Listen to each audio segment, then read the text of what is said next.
What is going on, guys? Welcome back to another live episode of things that we bring to you from Greenville. We're paying attention to all the things that are important to you guys, not only what's happening in your backyard, but also things that are ultimately going to affect the value of your house one way or another. So let's jump into it. The first one we've got on the docket has to be about two different developments that are happening downtown. First one is 250 North Church Street, otherwise known as the Gateway Project. They've actually spent $130 million on this project, and it's a mixed-use development as well. They're going to have 327 residential units. They're going to have 8,500 square feet of commercial space, which I really like because it's going to be a public space as well. It's not just for the residents. And what I found fascinating is that the city plans to provide $7.25 million reimbursement after the public spaces are open. And what they're going to have is outdoor public plaza. They're going to have a public art gallery, new sidewalks, upgraded landscaping, new site lights, street improvements, and underground utilities.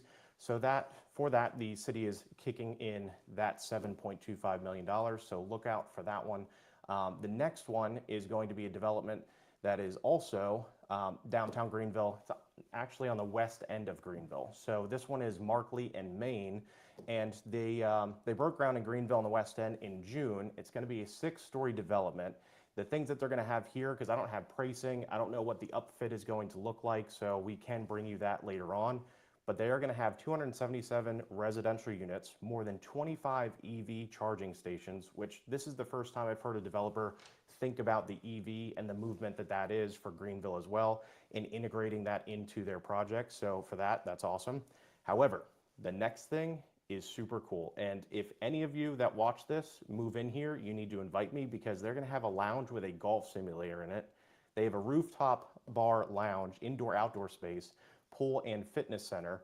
They're also going to have 10,000 square feet of retail space as well. So what I'm seeing the trend be is not just residential space, but also integrating the surrounding areas and people that can just come in and visit and really just enjoy the space as well. Whether again it's the rooftop lounge or hopefully the golf simulator is going to be public use. We'll find out a little bit later.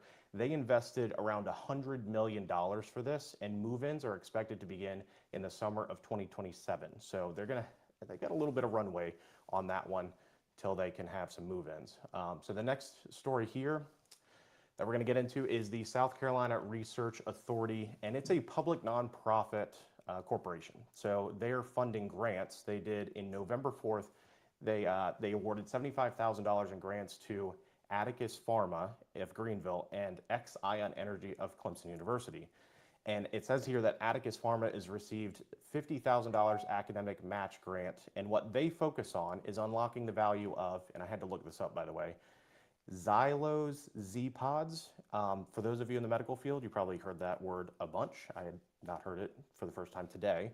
And it's the typical delivery and platform that pharmaceutical industry uses to deliver medicine. So I don't know what that is, but as long as it's delivering medicine to sick people faster, I'm all for that.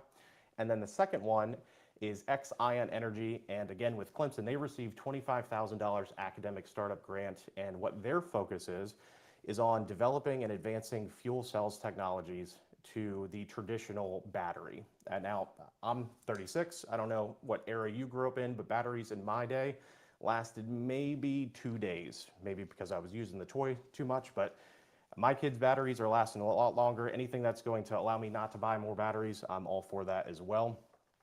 So I appreciate that, guys. So next on the docket, probably my most favorite one for today is talking about Truline. And they celebrated topping out the huge beam that a bunch of people signed as well. That's going to be on the west end as well. If you saw a lot of dirt being moved right across the street from the baseball stadium downtown on the west end, that's it. This venue, though, guys, is not for big headline named people because it's only got about 1,700 viewers that are allowed to be in that main hall. They do have a private club and a rooftop bar and deck and courtyard area, clubhouse for the up-and-coming artists that is about a 350-person capacity.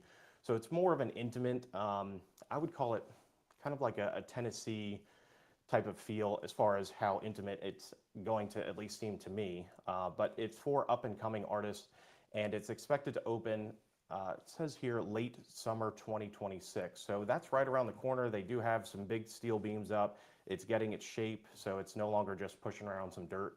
So that's going to be a really cool platform for up and coming artists and musicians in the industry to have a place to like kind of learn and grow in their craft in this one central spot too. So that's pretty cool.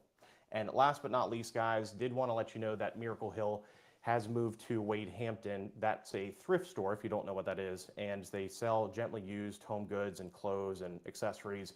The reason I like Miracle Hill is because their net profits go to really helping the homeless in Greenville. So it's a Greenville-centric company that is going to feed back into its own and make sure that we can help those homeless, whether it's with food, shelter, or with clothes as well. So that's what I've got for you guys. The location here, though, is 3033 Wade Hampton Boulevard in Taylors. Their hours, just so you know, are 10 to 6, Monday through Saturday. They're closed on Sunday. So that's it. That's what I've got for you guys today. Thank you so much for staying tuned, and we will see you next week.